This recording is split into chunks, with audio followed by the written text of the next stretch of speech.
Greetings and salutations to everyone. My name is Teboam Diniso. I'm with Shelly Edwards. We're going to be presenting two of our beers from Rhodes University. We call ourselves RU Brewing.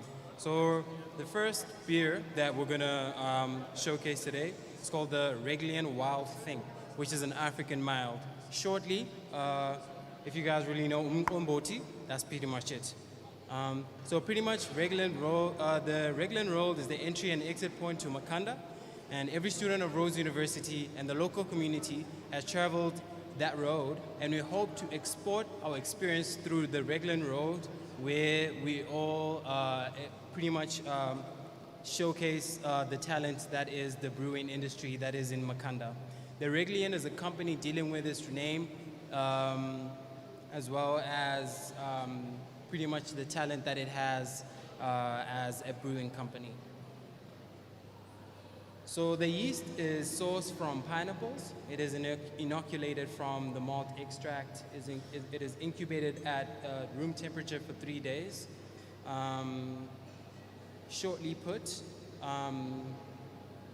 the yeast was pretty much separated from the pineapple, and it had to be pretty much cultured from scratch. So we had to get the PDA plates, culture that, pretty much isolate that, and then use that as the initial yeast to make the beer.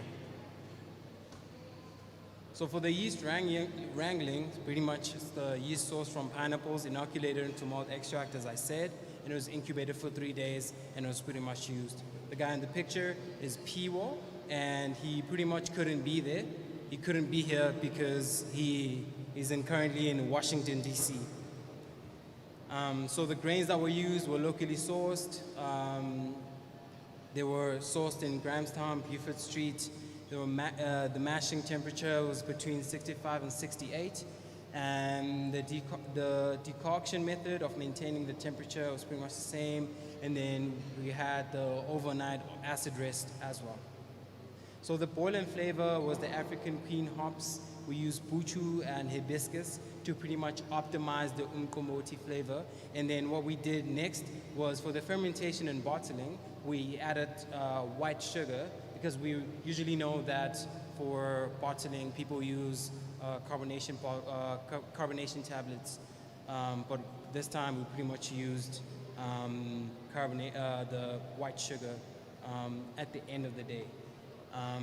At the end of the bottling. But before that, for the fermentation, it was 15 days with the wild yeast, and it was bottled with the white sugar.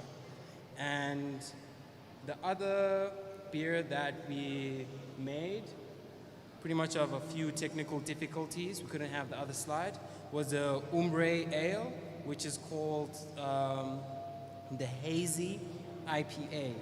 And same brand at RU Brewing, and we pretty much used umbre because it is a synonym for hazy or cloudy.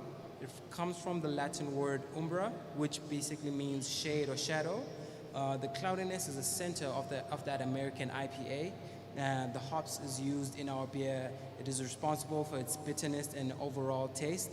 The synonym was used because of its Latin connotational adaptation, which pretty much resembles its originality. The equipment that we used, I will go back, it was pretty much the simplest of it all. We made a mash tun out of a cooler box. We used the filtering system using copper coils. We sold them down, and we pretty much did a DIY.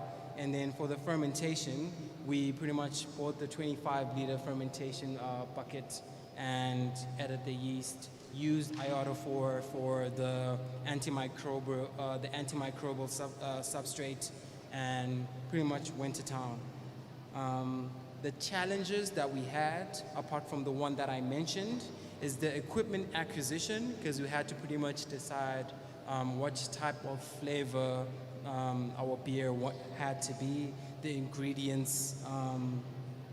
When it comes to the umbre ale, we needed to decide what type of haziness that we had to add. We had no, mild, medium, or to pretty much 80% of Irish moss at the end of the wort boiling. And then the other challenges that we had was the lautering and sparging. Like I said earlier, we pretty much had to use a DIY system.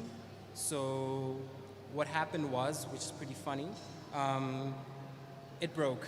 So it couldn't pretty much filter out everything. So when you open so if you have a cooler box that has a faucet, if you open it up and everything comes out, if the wort comes out, it came out with the grains. And everyone is a brewer here. We know that if we want to boil the wort, if it comes out with the grains, that's not pretty much optimal. So we had to pretty much make a plan and pretty much try to connect that and do our sparging properly. And then after that, everything was lickety split and pretty much fine.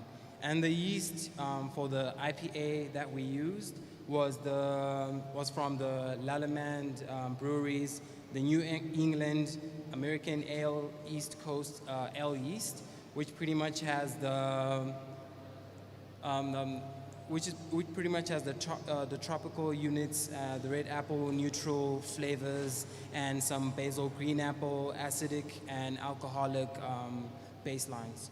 So thank you for the venue owners for hosting us. Thank you for the sponsors of today. We are RU Brewing, and thank you so much.